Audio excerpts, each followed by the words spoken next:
Bonjour à tous. Dans cette vidéo, on va voir le vocabulaire associé aux angles.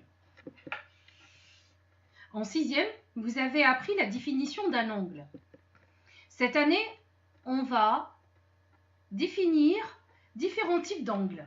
On va commencer avec les angles opposés par le sommet. La définition: deux angles sont opposés par le sommet s'ils ont le même sommet.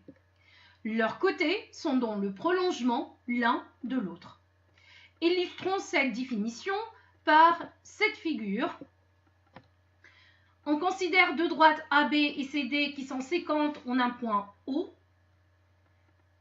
Donc, elles déterminent deux angles opposés par le sommet qui sont coloriés en rose et deux angles opposés par le sommet qui sont en vert. On va les nommer. On a les angles AOD et COB qui sont des angles opposés par le sommet, ici représentés par la couleur rose. On a aussi les deux angles opposés par le sommet AOC avec DOB.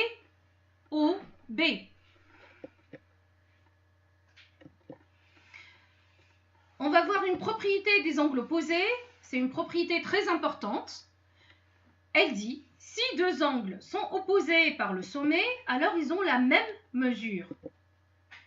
Reprenons l'exemple 1. On a les deux droites AB et CD qui sont séquentes au point O. On a les angles qui sont coloriés en rose, ainsi que les deux angles opposés par le sommet coloriés en vert qui sont de même mesure. On écrit AOD égale l'angle COB et l'angle AOC égale à l'angle DOB.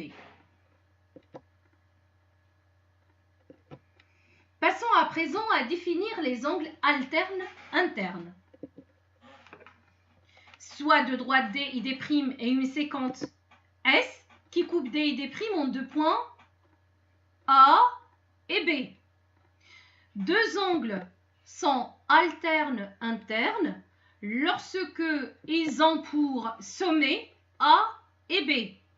A étant le point d'intersection de la droite D avec la séquente S et le point B, c'est le point d'intersection de la séquente S avec la droite D'. Une autre condition, ils sont situés de part et d'autre de la droite S. Comme vous voyez sur la figure, l'angle en vert, il est situé à droite de la droite S et l'angle en bleu, il est situé à gauche. Donc, on dit qu'ils sont situés de part et d'autre de la droite S. Ils ne sont pas situés dans le même demi-plan.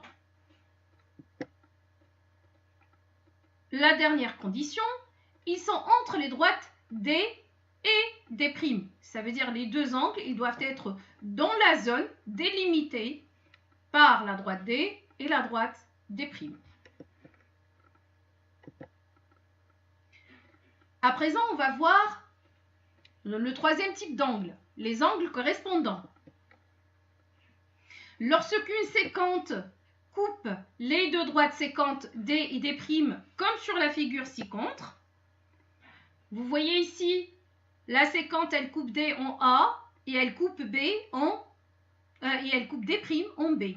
On dit que les angles marqués ici en rose qui sont situés dans le même côté, qu'ils sont des angles correspondants. N'oubliez pas de répondre au questionnaire.